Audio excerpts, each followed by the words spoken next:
उजाले उनकी यादों की।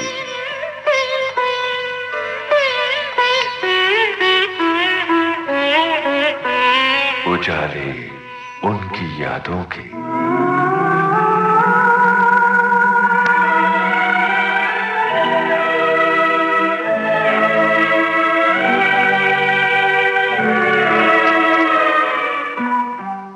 आज के इस कार्यक्रम में हमारे मेहमान हैं फिल्म जगत के सुप्रसिद्ध लेखक, निर्माता और निर्देशक सावन कुमार। आपसे बातचीत की है ममता सिंह ने। सावन कुमार जी, आइए विविध भारती के स्टूडियो में आपका बहुत बहुत स्वागत है। नमस्कार। नमस्कार जी, धन्यवाद। बातों की शुरुआत करते हैं सावन कुमार साहब, आपके करियर की शुरुआत से। सुना है आप हीरो बनने मुंबई आए थे, तो इसके पीछे क्या कहानी है? यंगस्टर्स हमेशा जो है इस उम्र में एक शौक होता है हीरो हीरोइन बनने का, और सब इसी ख्याल और इसी सपने को लेके बॉम्बे आते हैं, और मैं भी इसी ख्याल और सपने के साथ आया था, लेकिन ऐसा हुआ नहीं। मैं हीरो नहीं बन सका, बहुत स्ट्रगल किया। उस ज़माने में नए लोगों को चांस मिलना बड़ा मुश्किल था। तो फिर मैंने कोशिश की कि मैं वापस तो जा नहीं सकता, तो कुछ ऐसा करना चाहिए जिससे मैं यहीं रह जाऊं। नौनिहाल पहली फिल्म थी मेरी। उसके बाद फिर फिल्में बनती रहीं और मैं यहीं काम करता रहा। अच्छा, इस फिल्म से जुड़ी कोई खुशनुमा याद है आपके पास तो हमें बताइए। मदन मोहन साहब का इसमें संगीत था। हाँ, इसमें मदन जी का संगीत था, मदन मोहन साहब का। कैफी आजमी साहब ने इसके गीत लिखे थे। और इसमें जो मोस्ट मेमोरेबल बात है वो ये है कि इस फिल्म में 2 एक्टरों को मैंने चांस दिया था उनको, क्योंकि मेरे मन में एक आग थी कि मुझे किसी ने चांस नहीं दिया, तो मुझे बदले की भावना मेरे मन में नहीं आई। मैंने सोचा कि अगर मुझे चांस नहीं मिला है तो मैं जो लोग नए हैं उनको मैं चांस दूंगा। तो फिर संजीव कुमार और जूनियर महमूद, इन दोनों को मैंने इस फिल्म में चांस दिया, और दोनों ही काफ़ी कामयाब। संजीव साहब तो बहुत ही बड़े स्टार बने, लेकिन जूनियर महमूद भी अपने ज़माने में बहुत पॉपुलर हुए। तो सावन कुमार जी, ये तो थी निर्माता बनने की बात, लेकिन निर्माता से निर्देशक बनने की प्रेरणा किससे मिली आपको? वो मीना कुमारी जी से मिली मुझे। एक बार नौनिहाल के बाद मैं कहानी सुनाने गया था मीना जी को। तो जब मैंने कहानी सुनाई तो उनसे पूछा कि आपको कौन सा डायरेक्टर पसंद है, तो कहने लगी जिसने मुझे कहानी सुनाई है उससे अच्छा डायरेक्टर नहीं हो सकता। जिस अंदाज से, जिस खूबसूरती से आपने मुझे कहानी सुनाई, मुझे लगता है आपसे अच्छा डायरेक्टर हो ही नहीं सकता इसका। तो मैंने सोचा कि वो शायद मजाक कर रही है मुझसे, तो मैंने फिर पूछा नहीं आप शायद, मैं जानता ही नहीं डायरेक्शन के बारे में, मैं किसी का असिस्टेंट भी नहीं रहा, कुछ सीखा भी नहीं है। तो बोले कोई ज़रूरत नहीं है, जिस तरह से तुमने कहा वैसे इसको शूट कर लो। तो मुझे लगा कि वो सच कह रही हैं। बोले मैं हूँ ना साथ में, यू डोंट वरी। तो उस दिन के बाद वो मेरी दोस्त भी बन गई, फिलोसोफर भी बन गई, गाइड भी बन गई, फ्रेंड भी बन गई। तो उनका पूरा सहयोग रहा उस फिल्म को पूरी करने में। लेकिन अफसोस की बात यह कि जब ये कंप्लीट हुई तो वो इस दुनिया से चली गई थी। तो मीना कुमारी जी की यादें आपके जहन में बहुत सारी होंगी, तो कौन सी याद है सबसे मधुर याद? उनकी तो बहुत यादें मेरे साथ हैं। बहुत ही अच्छी इंसान थी, हमेशा मुझे इंस्पायर करती रहती थी, बताती रहती थी, सिखाती रहती थी। जो एक्सपीरियंस उनका ज़िंदगी का था, फिल्मों का था, लोगों से मुलाकात का था, उनके बिहेवियर्स का था, वो बहुत कुछ मुझे उन्होंने, she was a institution to me, you know. कोई खास बात याद आती है आपको जब याद करते हैं मीना जी को? मीना जी को तो बहुत सी बातें याद है। अच्छी शायरा थी, मुझे भी शायरी का शौक था, तो वो भी करती थी शायरी, मैं भी करता था। हम लोग बैठ के एक्सचेंज करते थे ख्यालात और शेर व शायरी। और उनकी ज़िंदगी के अंदर दर्द बहुत था, लेकिन चेहरे पे कभी नहीं आया वो। ये बात मैंने उनके नज़दीक रह के देखी कि वो बहुत अंदर से, लोगों ने जैसे उनको, जैसे वो कहती भी थी कि इस कदर नोची गई हूँ, इस कदर मैं खरोची गई हूँ, लेकिन मैं कभी किसी से कोई शिकायत नहीं करती। तो ये कुछ चीज़ें हैं जो बहुत इंसान को मजबूत बनाती हैं। तो ये चीज़ें मुझे उनसे सीख, तो मैं कभी भी परेशानियों से डरता नहीं, घबराता नहीं। ये सब उन्हीं की देन है कि मैं ज़िंदगी से लड़ रहा हूँ। कभी मेरी फिल्म हिट होती है तो मैं दीवाना नहीं होता, कभी फ्लॉप होती है तो मैं पागल नहीं होता, किसी चीज़ का असर नहीं होता मुझ पर। अच्छा, जो शेर व शायरी उनके साथ होती थी आपकी, कौन सा शेर याद आ रहा है आपको उनके याद में? मीना जी के बहुत शेर थे, सुनाइए। बहुत अच्छा था। चांद तन्हा है, आसमां तन्हा, दिल मिले कहाँ कहाँ तन्हा, जलती बुझती सी रोशनी से परे, सिमटा सिमटा सा एक मकां तन्हा, राह भर कोई अगर मिला भी कहीं, दोनों चलते रहे तन्हा तन्हा। बहुत खूबसूरत लिखती थी वो। क्या बात है। ये एल्बम के रूप में भी रिलीज हुआ था। जी हाँ, सावन कुमार जी, अगर आप गुनगुनाते हो तो आप मीना जी की वो नज्म गुनगुना के हमें सुना दीजिए। नहीं, वो चांद तन्हा है आसमां तन्हा, आप उन्हीं की आवाज में सुनिए। चांद तन्हा है आसमां तन्हा, चांद तन्हा है आसमां तन्हा,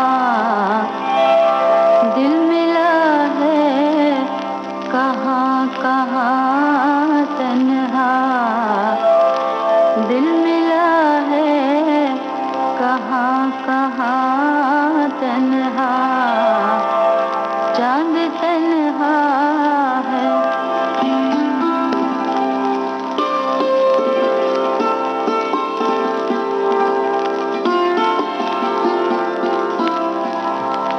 बुझ गई आस, छुप गया तारा,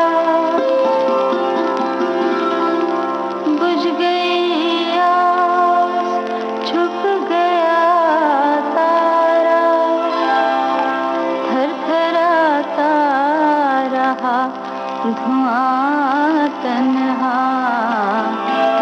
थरथराता रहा धुआं तन्हा, चांद तन्हा है।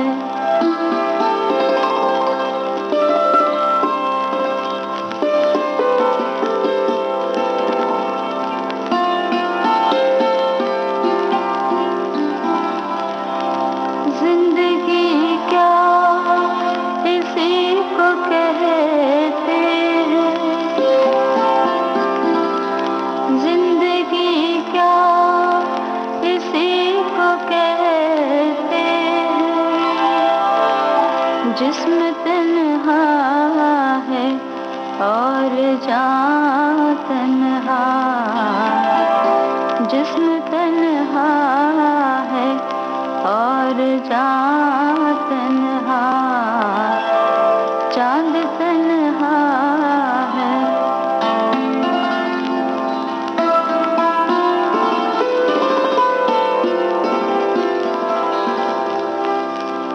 हम सफर कोई गर मिले भी कहीं, हम सफर कोई गर मिले भी कहीं, दोनों चलते रहे तन्हा तन्हा, दोनों चलते रहे तन्हा तन्हा, चांद तन्हा है।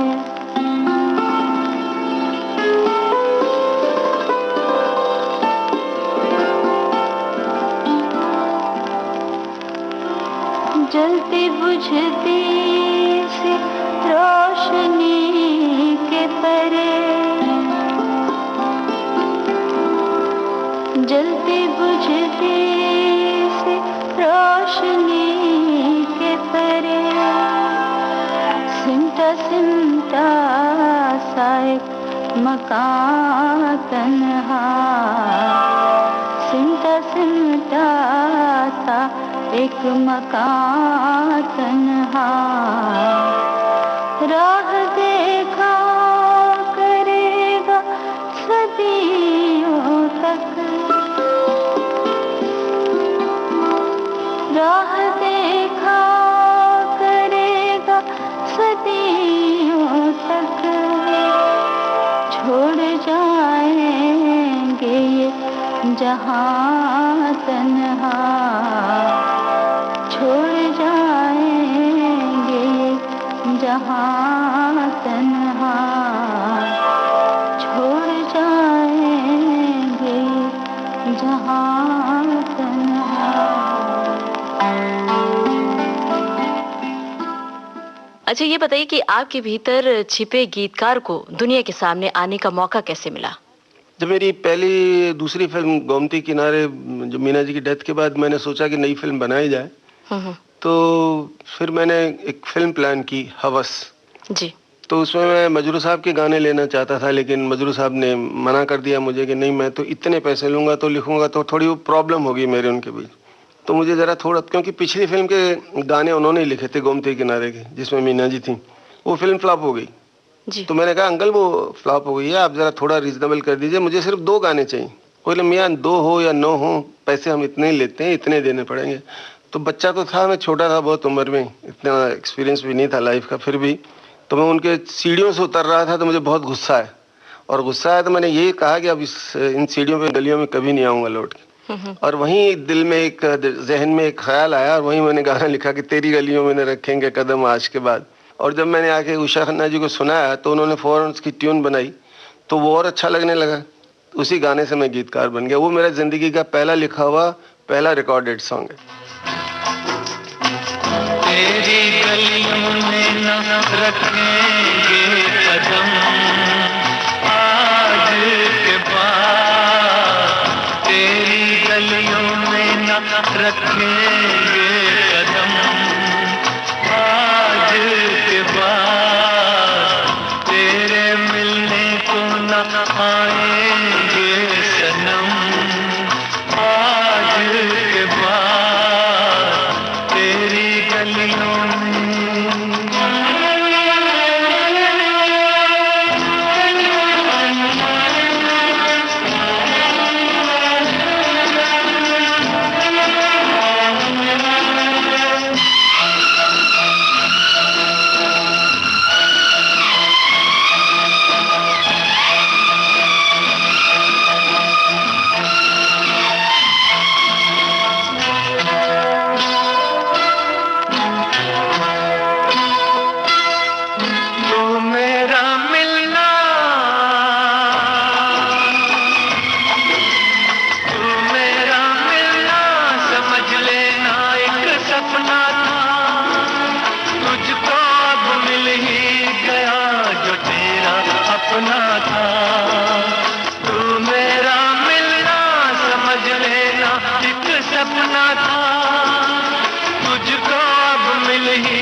हमको दुनिया में समझना ना सनम आज के बाद, तेरी गलियों में न रखेंगे कदम आज के बाद, तेरी गलियों में।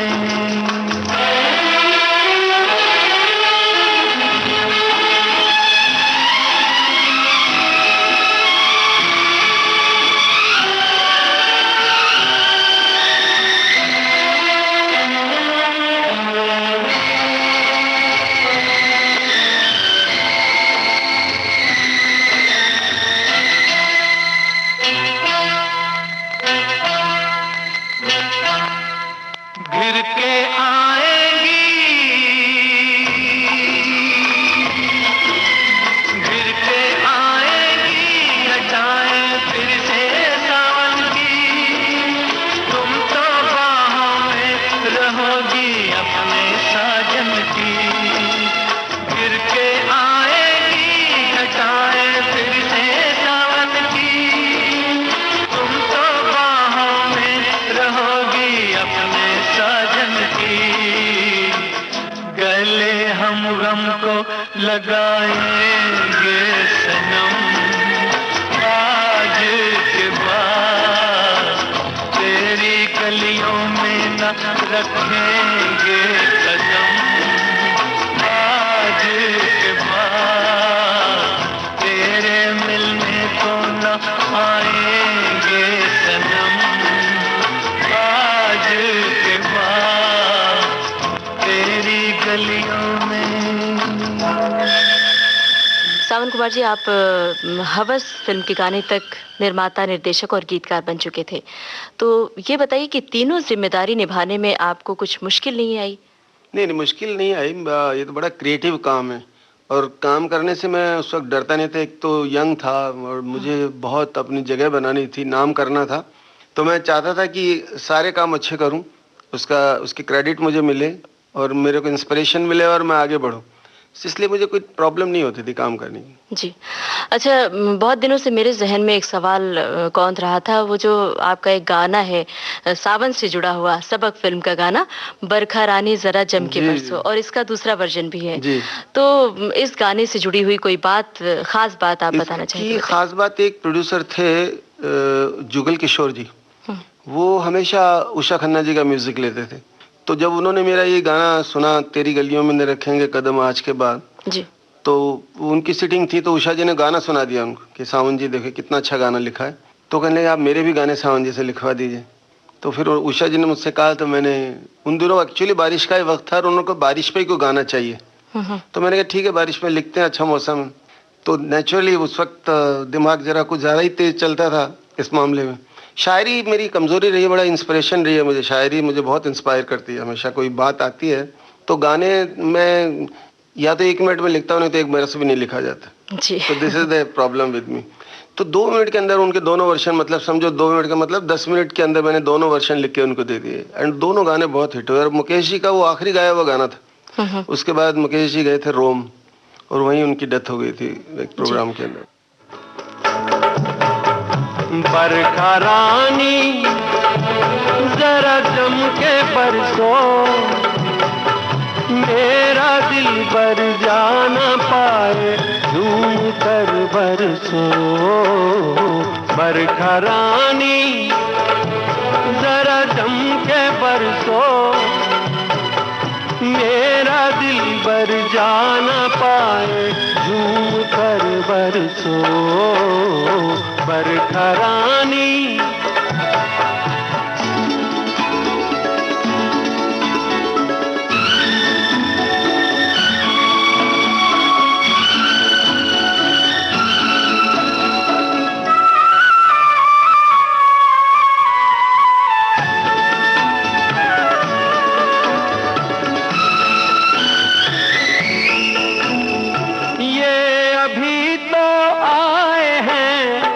कहते हैं हम जाए हैं, ये अभी तो आए हैं, कहते हैं हम जाए हैं।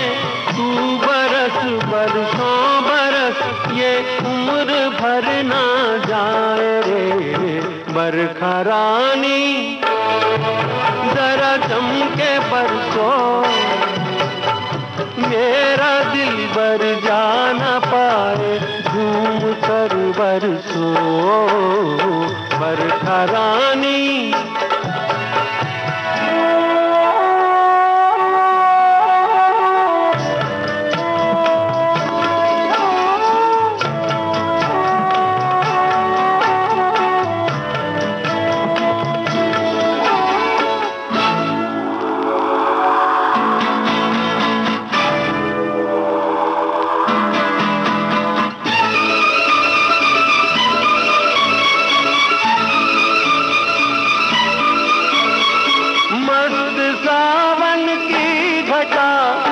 बिजुरिया चमका जरा, मस्त सावन की घटा, बिजुरिया चमका जरा। यार मेरा डर के मेरे सीने से लग जाए रे। बरखा रानी जरा जम के बरसो, मेरा दिल बर जाना पाए, झूम कर बरसो। बरखा रानी जरा जम के बरसो, मेरा दिल बर जाना पाए, झूम कर बरसो। बरखा रानी। ये बताइए कि आपके गानों में अक्सर सावन शब्द का प्रयोग ज़्यादा होता है, कई गानों में सावन शब्द है, तो इसका क्या मतलब है? मतलब आपका नाम है? मैं एक सवाल अब आपसे करूंगा जी। ये शिकायत है या एप्रिसिएशन? ये तारीफ है। तारीफ है ना। गालिब साहब से सीखा मैंने ये। जी। अपनी शायरी में उनके 2 नाम थे, दोनों नाम यूज करते थे। तो असद भी यूज करते थे, गालिब भी यूज करते थे, ताकि एक ख्याल। मगर एक बात मैं बताऊं आपको, मैं अपने नाम के लिए सावन कभी यूज़ नहीं किया। ये इत्तफाकन नाम है, लेकिन नाम के लिए वो तो कहते थे, गालिब पर्टिकुलर लगता था कि गालिब साहब का शेर है इसलिए वो गालिब वर्ड यूज़ करते थे। उसका मीनिंग कुछ नहीं होता था शेर से, तखल्लुस उनका यूज़ करते थे। मेरा जो सावन वर्ड है वो गाने में अगर कोई और भी लिखे तो भी ऐसे ही यूज़ होगा उसका। तो सावन तो आनंद बख्शी साहब ने, शैलेंद्र जी ने, हसरत जी ने, शकील साहब ने, किसने यूज़ नहीं किया। तो वो जैसे गाने में आता था बस इसीलिए वो अच्छा लगता है तो आता है। जैसे सौतन मेरी फिल्म है, उसमें मैंने सावन वर्ड यूज़ नहीं किया, सारे गाने हिट हैं उसके, लेकिन मैंने सावन का यूज़ ही नहीं है किसी गाने में। नहीं आता तो नहीं आता, जब आता है तो फिर आता है। जी। अच्छा, सौतन की बात आपने की है, तो सौतन फ़िल्म बनाने का ख़्याल कैसे आपके मन में आया? उसके पीछे क्या कहानी इसके थी? पीछे एक बड़ी कहानी ये थी कि हमारे मित्र हैं राजेश खन्ना साहब, काका जी। तो मैं हमेशा चाहता था कि बहुत अच्छे एक्टर हैं, इनके साथ एक अच्छी फिल्म बनाई जाए। तो मैं जब उनके पास जाऊं तो मुझे वो डायरी दिखा देते थे, कहते भाई डेट्स ही नहीं है मेरे पास, कैसे करेंगे हम एडजस्ट। तो मैंने कुछ 8-10 साल के बाद फ़ोन किया, 9 साल हो गए थे, एक फिल्म नहीं चली थी उनकी कोई। तो मैंने एक दिन फ़ोन किया, मैंने कहा काका जी क्या हाल है? तो उनका सिर्फ एक ही जवाब था कि डायरी खाली पड़ी है, आ जाओ, जो डेट्स चाहिए लिख लो। तो मैंने कहा मैं आता हूँ। मैंने जाके उनसे कहानी सुनाई कि ये मेरी कहानी है, तो इतना इंस्पायर किया उनको इसने कि इट्स नॉट दैट यार मेरे पास काम नहीं है इसलिए मैं इंस्पायर हो गया हूँ, but Sawan this film will do wonders. तो हमने फिर जाके उस फिल्म प्लान किया, मॉरिशस में जाके बनाई, और भगवान की दया से वाकई जो उन्होंने सोचा था, जो मैंने सोचा था कि हिट होगी, उतनी बड़ी हिट भी हुई। मतलब पहले से आपको पता थी ये बात कि ये फ़िल्म बहुत हिट होगी? नहीं, जो अच्छी बात है दिल को लगती है ना, जी। तो ऐसा लगता है कि ये बात अच्छी लगेगी लोगों को। और इस फ़िल्म का जो गाना था चाय पे बुलाया है, शायद मेरी शादी का ख़याल, ये जो गाना है एक मुहावरा बन चुका था उन दिनों ख़ास करके जब फ़िल्म रिलीज़ हुई थी। तो इस गाने की कोई ख़ास बात है, कोई ख़ास घटना है? नहीं, देखिए क्या होता है कि कई बार कोई चीज़ नज़र के सामने होती है, लेकिन फिर भी आपकी नज़र नहीं पड़ती उसके ऊपर। वो इस तरह होता है ना, जब भी कोई शादी की, ब्याह की कोई बात होती है, तो लोग यही बात करते हैं जी उनको चाय पे बुला लेते हैं, और लोग जाते आते रहते हैं, लेकिन किसी के दिमाग में ये नहीं आया कि इस पर भी कोई गाना लिखा जा सकता है। वो एक इत्तेफाक था, हमको सूझा, ने लिख लिया। सावन कुमार जी, आपसे अभी बहुत सारी बातें करनी है, आपके फ्लैशबैक में चलना है और आगे की बहुत सारी बातें, आपके करियर से जुड़ी बातें करनी है। उससे पहले आपकी पसंद का कौन-सा गाना अपने दोस्तों को सुनवाएँ? मेरी पसंद का ऐसा, मैंने बाहर बहुत कम फिल्मों के लिए गाने लिखे हैं दोस्तों की, क्योंकि मेरा ये पेशा नहीं है, मैं इसको कभी भी ज़िंदगी में इसके पैसे नहीं लेता किसी गाने लिखने में। तो ये जब जुगल किशोर जी के लिखे थे तब भी मैंने ऐसे ही लिखे थे, बरखा रानी। फिर गुड्डू जी, राकेश रोशन, हम लोग शूट कर रहे थे मॉरिशस में, तो बाई चांस ही मैं गुनगुना रहा था गाना, तो उनको बहुत अच्छा लगा ये गाना, यार सावन जी क्या है ज़रा सुनाइए। तो मैंने सुनाया, तो पिंकी भाभी भी साथ थी, उनकी वाइफ, वो कहने लगी कि सावन जी ये गाना मुझे दे दो, मैं अपने बेटे के लिए फ़िल्म बना रही हूँ। मैंने कहा ले लीजिए आप। तो बस वो इस तरह से सिलसिला शुरू हुआ। फिर उन्होंने बहुत पैसे मुझे ऑफ़र किए, लेकिन मैंने कहा नहीं भाई, मैं गाने लिखने के पैसे लेता नहीं, क्योंकि मेरा बिजनेस नहीं है, तो दोस्ती में लिखता हूँ। तो मैंने 3 ही गाने लिखे उनकी। कहो ना प्यार है कि। कहो ना प्यार है कि। जी, तो इस वक्त कौन सा गाना सुनाए? लहरों कोई भी सुनाइए। जाने मन पलट तेरी नजर, यहाँ है दिल तेरा, देखता है किधर।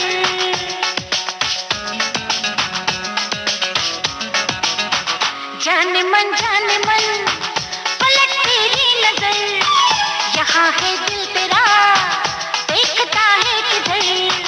मिला ले दिल से दिल, प्यार से प्यार कर, उधर तो रात है, सवेरा है इधर।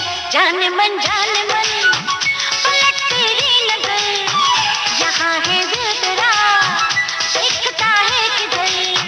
जाने मन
चालाक है, बन रहा बेखबर, प्यार की जादू का हो रहा है असर। जान मन पलट तेरी नजर, यहाँ है दिल तेरा, देखता है किधर। जान मन जाने मन जाने मन जाने मन।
सावन कुमार जी, थोड़ा फ्लैशबैक में चलते हैं। गोमती के किनारे फिल्म के बाद आपने कौन सी फिल्म बनाई?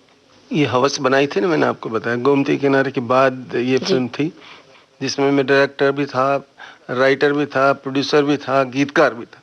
तो ये थी मेरी हवस। हवस के बाद मैंने बनाई साजन बिना सुहागन, फिर बनाई अब क्या होगा शत्रुघ्न और नीतू सिंह के साथ, फिर बनाई मैंने ओ बेवफा, साजन की सहेली, राजेंद्र कुमार, नूतन जी, रेखा, विनोद मेहरा।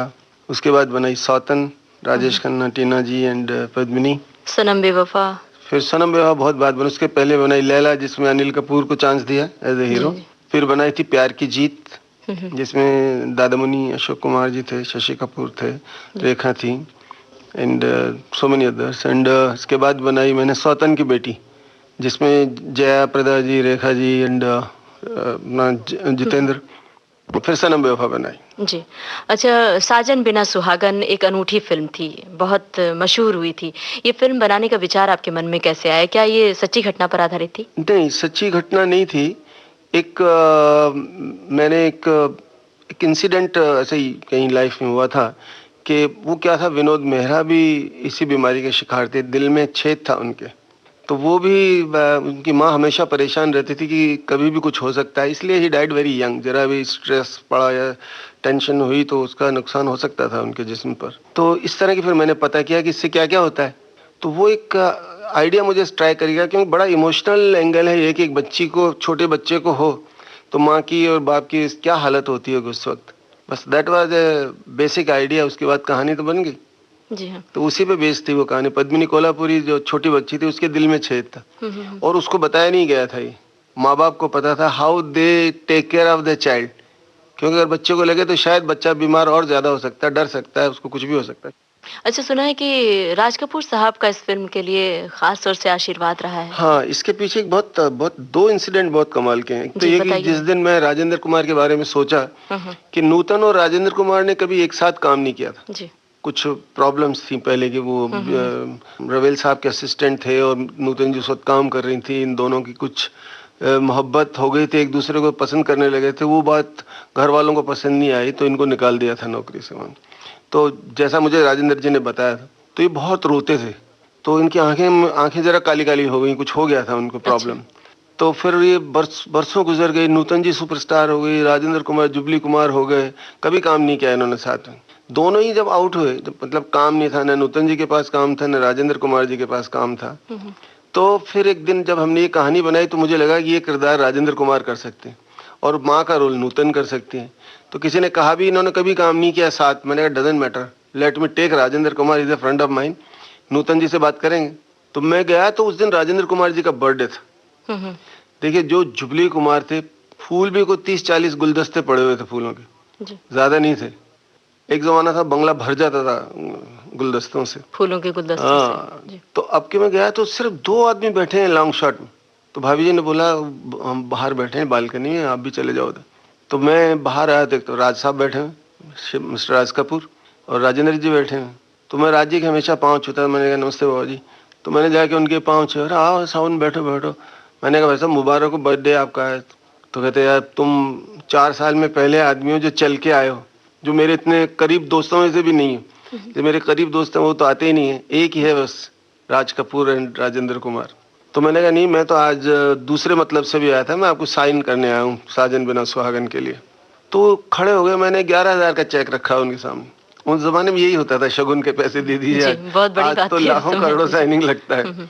तो बड़े खुश हो गए, उन्होंने गले लगा लिया मुझे। तो राज जी बड़े खुश है कि मुझे बहुत अच्छा लगा यार, आज मेरे दोस्त के जन्मदिन के दिन तुम इनको साइन करने आए हो। तो कहने, मैंने फिर उनसे कहा, मैंने पापा जी आप मुहूर्त का क्लैप दीजिए। तो राज जी इतने भावुक हो गए थे कि मैं मुहूर्त का क्लैप नहीं दूंगा, मैं जुबली की ट्रॉफी बांटने आऊंगा इस फिल्म की। क्या बात है। मैंने कहा तो आपने ब्लेसिंग दे दिया मुझे, कहने ऐसा होगा। जी। तो जब तक उन्होंने कोई कहानी नहीं सुनी थी, कुछ नहीं था, राजेंद्र जी को कुछ पता नहीं था। फिर मैंने कहा ठीक है, फिर ये वादा रहा है कि आप मेरी ट्रॉफी बांटने आएंगे जुबली की। क्या बात, और सच में और वो आए। जब जुबली हुई हाँ। तो ट्रॉफी बांटी राज साहब ने आके। ये था साजन बिना सुहागन का आगे पीछे। जी। अच्छा, वो दूसरी घटना कौन सी है, मतलब और एक बात बताना चाहते थे? यही बात थी। दूसरी बात ये थी, राजेंद्र जी हमारे साथ तो बड़ा, मतलब फिर तो दोस्ती इतनी हो गई थी कि पूछे मत। तो इतना बड़ा स्टार, कोई कॉम्प्लेक्स नहीं, उनको इन्फीरियरिटी कॉम्प्लेक्स नहीं। हम शिमला में शूटिंग कर रहे थे, तो नेचुरली कम बजट की फिल्म थी, तो इतना स्टाफ नहीं ले जा सकते थे ज्यादा लोग। तो ये रिफ्लेक्टर उठा के चल देते थे नीचे पहाड़ी से अपने कंधे पे। जी। हम कुछ धुआं छोड़ते थे फॉग का इफेक्ट देने के लिए, तो जलती परात उठा के पीछे पीछे चलते थे। अच्छा। ये कोई नहीं करता आज, तो इंसल्ट फील करेगा आज के एक्टर अगर ऐसा करेगा तो। जी। उस जमाने में ये लोग बड़े कोऑपरेटिव, लगता था अपनी फैमिली की फिल्म है, हमारी फिल्म है, अपनी फिल्म है, तो बहुत अपनापन होता था उस वक्त।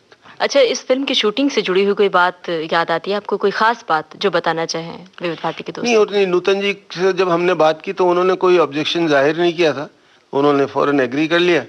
और फिर हमने मोस्टली फिल्म शूट किया हमने शिमला में। तो वहाँ कोई ऐसी टेंशन, कमलेश्वर जी मेरे साथ थे राइटर, तो वो मेरी फिल्म के डायलॉग उनके लिखे हुए हैं, उनका पूरा सहयोग रहा। बात तो इतनी अच्छी थी, एवरीथिंग वाज गुड। अच्छा, आगे बढ़ने से पहले आपकी पसंद का कौन सा गाना सुनवाएं? मेरी पसंद के गाने तो लाखों हैं। अब आप मेरी फिल्म का गाना सुनाना चाहेंगी या किसी और का? आप कहें तो इसी फिल्म का गाना सुन लेते हैं, साजन बिना सुहागन का सुनाइए ना, फिर मधुबन खुशबू देता है।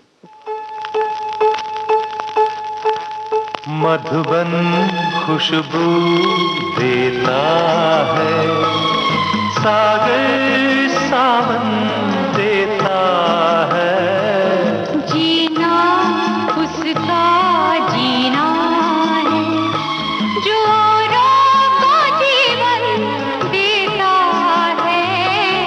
मधुबन खुशबू देता है।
सांस सभी की चलती रहे।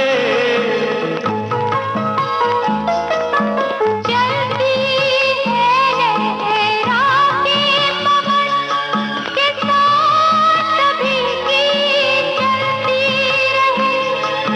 लोगों ने त्याग दिए जीवन के प्रीत दिलों में पलती रहे। कि प्रीत दिलों में पलती रहे। दिल वो दिल है जो औरों को अपनी धड़कन देता है। जीना उसका जीना है जो औरों को जीवन देता है। मधुबन खुशबू देता। अच्छा, आपकी ज्यादातर फिल्मों में संगीत उषा खन्ना ने ही दिया है। उनके संगीत में आपको सबसे बड़ी खासियत क्या लगती है? देखिए, उषा जी का कमाल ये है कि उनके पास मेलोडी बहुत कमाल है गानों में। एक बार जो हाथ जाता है ना, सिचुएशन पूरी समझती हैं, डिस्कस करती हैं, लफ्ज़ों को ले लेती हैं, सामने रख देती हैं कागज़, और जो पहला हाथ पड़ता है ना, वही ट्यून उनकी निकलती है और वही हिट होती है। ये मिराकल है कुछ। अच्छा। सरस्वती का ब्लेसिंग है उनको। बेस्ट कंपोजर है वो मेरी नज़र में। लेकिन वो क्या है कि इन दोनों फिर वो काम करना कम कर दिया, वक्त के साथ चली नहीं। तो हालांकि वक्त को तो उन्होंने पहले ही पीछे ले गई थी। वो जो गाने थे उनकी फिल्मों के, दिल दे के देखो दिल दे के, इतना मॉड म्यूजिक था, वो आज भी लोग नहीं दे सकते जी, इतना मॉड उस जमाने में था। जी। तो वो था, लेकिन अभी वो शौक नहीं है ज़्यादा काम करने का। जब मैं उनको कहता हूँ कि मेरी फिल्म में दीजिए तो हाँ कर देती हैं। बाकी मुझे नहीं लगता किसी और की फिल्म में दे रही है म्यूजिक। जी। अच्छा, उषा जी का स्वरबद्ध किया हुआ कौन सा गाना आपके दिल के करीब है सबसे ज्यादा? कुछ गाने दो चार आपको याद हो? नहीं, मेरा जो पहला ही गाना मैंने बताया था, हाँ। दूसरा गाना वो था बरखा रानी, तीसरा था मधुबन खुशबू देता है। हाँ। फिर मेरी फिल्म का जिंदगी प्यार का गीत है, मुझे बहुत पसंद है, सौतन का। वो गाना उन्होंने बहुत ही खूबसूरत कंपोज किया है। देखिए, जैसे लफ्ज है ना, ऐसी उसकी धुन है। बहुत ही अच्छा कंपोज किया। किशोरदा ने भी गाया वो गाना, लता जी ने भी गाया। उसके दो पहलू थे, एक हैप्पी और एक सैड, और दोनों में दो मूड है कंपोजिशन में, और दोनों ने बहुत खूबसूरती से उस गाने को गाया। जिंदगी प्यार का गीत है, इसे हर दिल को गाना पड़ेगा। जिंदगी प्यार का गीत है, इसे हर दिल को गाना पड़ेगा। जिंदगी गम का सागर भी है, हंस के उस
अच्छा, आपने अपनी फिल्मों के अलावा बाहर की फिल्मों में बहुत कम गीत लिखे हैं, जबकि आप एक उम्दा गीतकार हैं। इसकी क्या वजह है?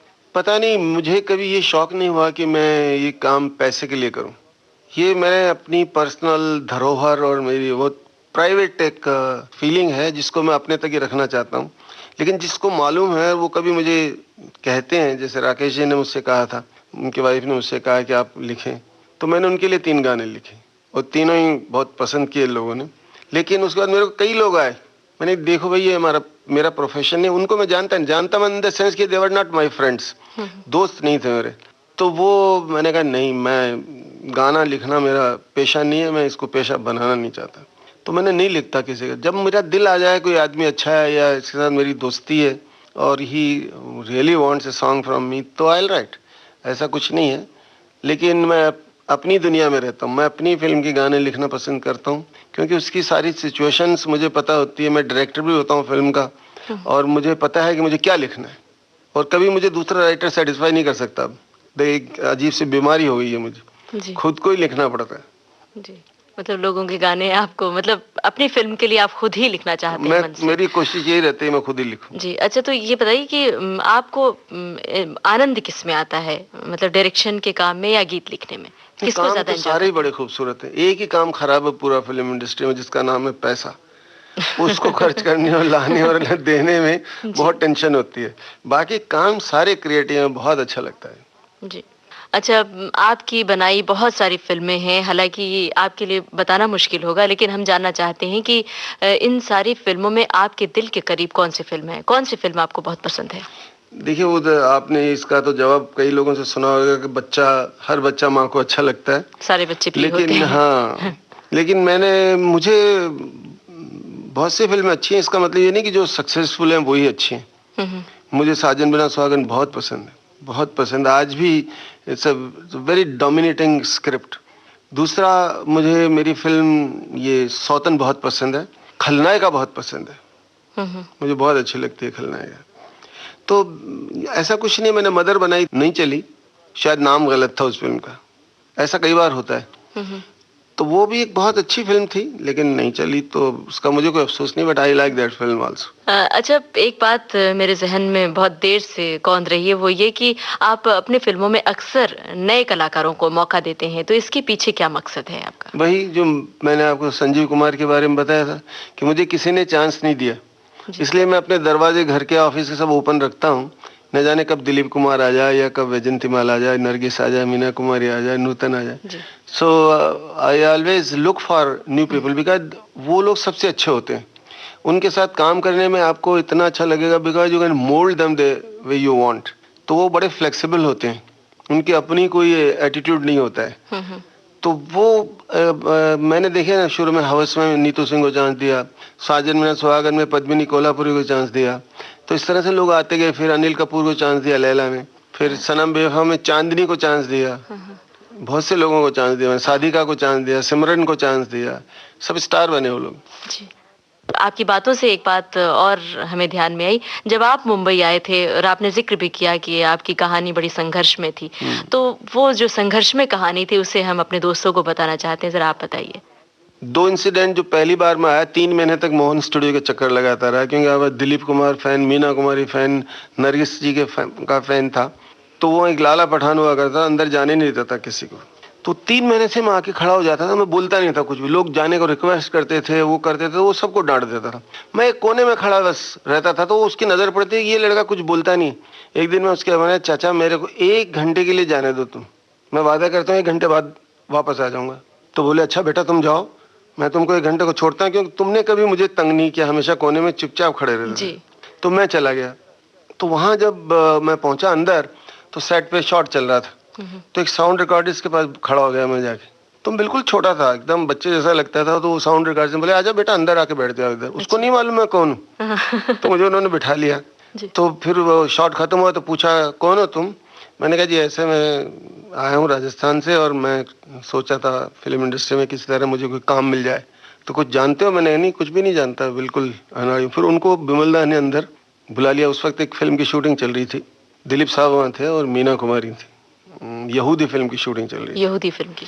तो वो मेरे को लेके साथ में आओ, जाओ आ जाओ, प्यार से जैसे कोई बच्चे को ले जाते मेरे ले गए अंदर। अच्छा। बोले यहाँ खड़े हो जाओ। मैं खड़ा हो गया, वो गए मलदा के पास, बात की होगी कुछ उन्होंने अपने काम की। तो तुम देखो शूटिंग देखो इधर, मैंने बोल दिया है कोई रोकेगा नहीं तुम्हारे। तो सामने दिलीप कुमार खड़ा, आप सोच सकते हैं कि मैं मेरे पांव जमीन पर खड़े हैं या मैं गिर गया हूँ या क्या हो गया, मुझे कुछ पता नहीं। That was a sight to see. और उसके थोड़ी देर के बाद मीना जी आई अंदर। ओ माय गॉड, मेरा हार्ट बीट जो था, ओहो पूछो मत आप क्या हाल था मेरा। तो मैं उन दोनों को देखा और उस दिन देख के मैंने पठान को वादा किया था मैं 1 घंटे में आऊंगा, क्योंकि मैं भी राजपूत तो जुबान दी है तो मुझे निभानी पड़ेगी। तो मैंने आके बाहर वो साउंड रिकॉर्डर से थैंक यू कहा और मैं निकल गया। तो बोले बेटा फिर आना, मैंने कहा आने नहीं देते। तो उन्होंने कहा मेरा नाम ले लो, ये मेरा नाम है, तुम कभी भी आना। तो फिर मैं चला गया। तो मैंने कहा देखो चाचा, मैंने आपसे 1 घंटे का वादा किया था, 1 मिनट पहले आ गया हूँ। तो बोले हाँ बेटा यहाँ बहुत जरूरी नहीं थी, इतने लोग तंग करते हैं अंदर जाने के लिए। चला गया। किसी ने मुझे बोला नरगिस रहती है मेरिन ड्राइव पे, शटाउ मेरिन करके बिल्डिंग है उसमें। तो सामने पैरापेट पे जाके बैठ गया। 8 बज गए, 9 बज गए, 10 बजे वो एक ओपन गाड़ी में आई, MG गाड़ी थी उनके पास। तो मैं गाड़ी देखा तो मुझे किसी ने बताया था ओपन गाड़ी खुद चलाती है कई बार। अच्छा। तो खुद चला के गाड़ी आई और देखा तो मैं भागा वहां से। पहले वो बीच में रास्ता जो आजकल मेरिन ड्राइव पर वो नहीं था, छोटा सा ऐसे पत्थर की लाइन थी, तो कूद के उधर चला गया। इत्तेफाक की बात है वो अंदर चली गई थी, लेकिन कुछ भूल गई गाड़ी में, तो लौट के आई तो देख रही थी। तो बस उतने टाइम मैंने उनको देखा। मैं उनका बहुत फैन था, राज कपूर की बहुत फिल्में देखा करता था मैं। तो फिर उस दिन बात नहीं हो पाई? तो नहीं बात कुछ नहीं, बस देखा। मैं उसके बाद बोलती बंद, मैं किधर हूँ क्या हूँ होश नहीं। ये हाल था मेरा। This is how it started. फिर जब ये चांस मुझे कभी नहीं मिला तो मैं एक दिन बीमार हो गया बहुत सख्त। उन दिनों नया ये जो फ्लू बॉम्बे में आया था, चर्च स्टेशन बन रहा था उन दिनों नया। तो एक बेंच पे लेट गया और मुझे 102-3 बुखार चढ़ा। मेरी जेब में एक पैसा नहीं। तो एक फैमिली वहाँ आई हुई थी, उनके भी बच्चे थे। तो वो बेंच पे मैं लेटा था तो जगह नहीं थी बैठने को, टूटा हुआ था पूरा स्टेशन। तो उनको जब मैंने देखा कि इनके बच्चे रो रहे हैं कर रहे हैं, तो मैं खड़ा हो गया। मैंने कहा बैठ जाइए। तो वो आदमी मेरे पास बैठा, देखा मैं कांप रहा हूँ। तो बोले भैया क्या हो गया तुम्हारे को? मैंने नहीं कुछ नहीं, ऐसे ही जरा हल्का सा बुखार है। उसने मेरा हाथ लगाया तो डर गया वो, तो मैं तो बहुत जोर का बुखार है। मैंने कहा हाँ बुखार, आप बैठ जाओ इधर। मैं एक पत्थर पे बैठ गया। बोले नहीं आप बैठो इधर। उसकी बीवी और 2 बच्चों को बिठा दिया उस पर, आप बैठो। वो गया, चाय लाया, वो गोली लाया और मुझे दिया। बोले ये खा लो तुम, और ये बिस्किट भी लाया हूँ, 2 बिस्किट खा के 1 गोली ले लो तुम। तो मैंने उस वक्त मना नहीं कर सका क्यों, शायद मुझे उसकी जरूरत थी।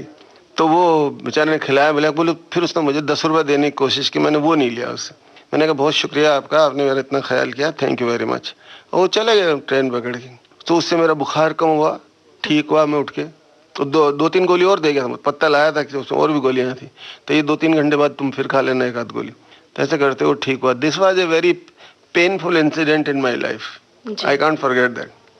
अच्छा, उस वक्त कहाँ, परिवार कहाँ था, आप कहाँ, किसके साथ रहते? मैं तो राजस्थान जाया था ना, मेरी मदर थी, मेरे फादर की तो डेथ हो गई थी बचपन में। लेकिन मैं आया था यहाँ अकेले, घर से भाग आया था 45 रुपए लेके, हीरो बनने आया था। तो मैं 2 बरस तक तो घर वालों को एड्रेस भी नहीं दिया मैं कहूँ, क्योंकि मुझे माँ बुलवा लेती वापस। पर मैं उनको चिट्ठी लिख देता था कि मैं ठीक हूँ और बिल्कुल आराम से हूँ, आप चिंता न करें, जब कुछ कर लूंगा तो मैं आपको फिर अपना पता दूंगा जी। तो उनको ये तसल्ली रहती थी कि चलो वो ठीक ठाक है।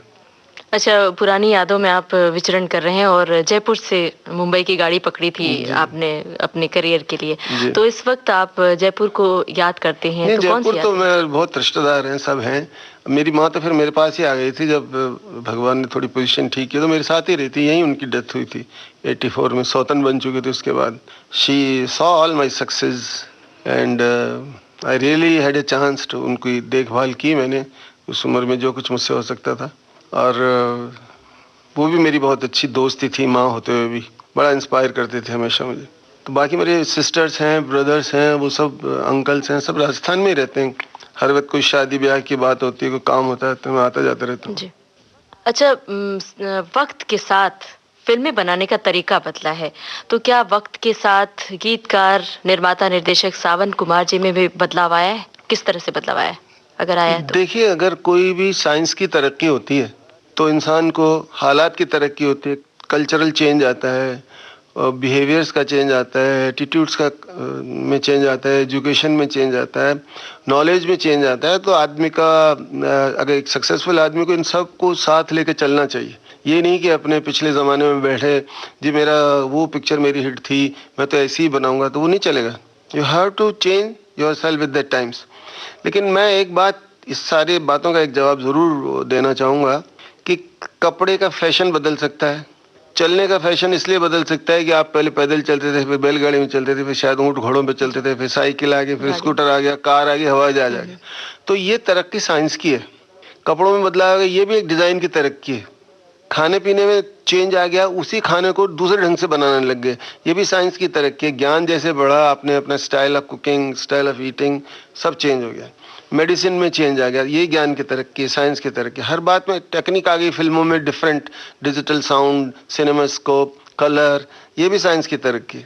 लेकिन एक चीज़ है जो सदियों से लोग बिहेव करते रहे और आज भी करते रहे। जैसे एक बच्चा आज से अगर 500 साल पहले पैदा हुआ तो उसी तरह से माँ उसको देखती थी, और आज की माँ भी अपने बच्चे को उसी तरह देखती है। उसमें कोई फर्क नहीं। इमोशन, रिलेशंस, फीलिंग्स, इसमें कभी फर्क नहीं आ सकता। फर्क साइंस की तरीके का हो सकता है। अभी जैसे संगीत की टेक्निक बदल गई है, इलेक्ट्रॉनिक से रिकॉर्डिंग होने लगी है, तो वॉइसेस हमारी मिक्स हो गई। जैसे आपने हॉलीवुड बॉलीवुड की बात की थी, वो सब कुछ मिक्स हो रहा है सारा, तो उस टाइप के गाने बनने लग गए हैं, लोगों को पसंद भी आते हैं। एक पहले डिस्को का चलन नहीं था, आज बहुत ज़्यादा हो गया है। तो जैसे पहले कव्वाली एक ज़रूरी होती थी फिल्म में, आज का वक्त कहता है कि डिस्को का एक आइटम सॉन्ग होना बहुत ज़रूरी है, बिकॉज आज उसका फैशन है और आज वो चल रहा है। तो ये वक्त के साथ इंसान को बदलना ज़रूरी है। और जिस तरह की फिल्में मैं बना रहा हूँ उसमें मैंने इमोशन को नहीं छोड़ा है, कल्चर को नहीं छोड़ा है। मेरी फिल्म में मैं शायद मर्डर जैसी फिल्म न बना सकूं, हो सकता है they are absolutely justified in making that, मैं उसको क्रिटिसाइज भी नहीं करता जी। लेकिन मुझसे नहीं बन सकती शायद। मतलब कथा वस्तु के हिसाब से गानों का प्रयोग किया जाता है और गानों में बदलाव भी ज़रूरी होता है। अभी भी आज जब खाली वक्त मिलता है तो क्या शेर व शायरी किया करते हैं आप बैठ के? शेर व शायरी करनी पड़ती है ना, फिल्मों में गाने लिखने पड़ते हैं। सावन कुमार जी, विविध भारती के स्टूडियो में आप आए और इतना सारा वक्त दिया, आपका बहुत बहुत शुक्रिया। आपने बुलाया, याद किया, आपका भी शुक्रिया, सुनने वालों का शुक्रिया। उम्मीद है आपको मेरे लिखे हुए गीत या मेरी बातें अच्छी लगी हों।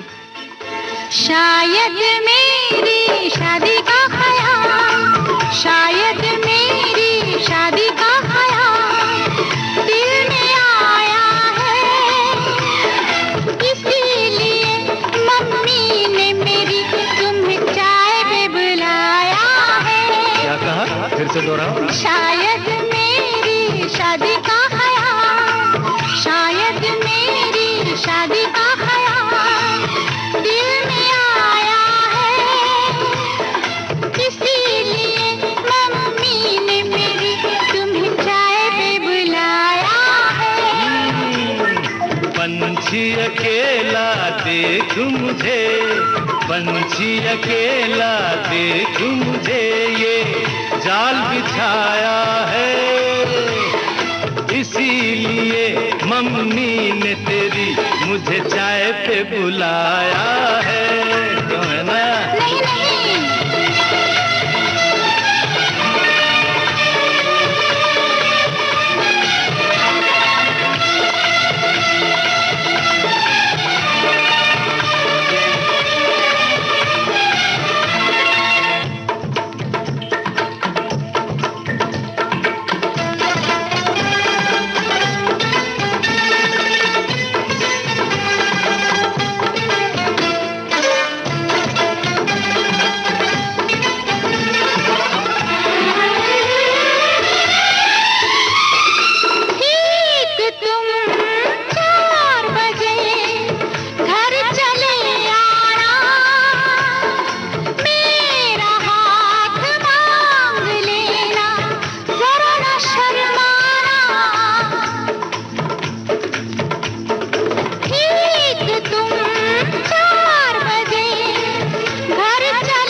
सपने देख रही हो, खिली हुई धूप में तारे देख रही हो।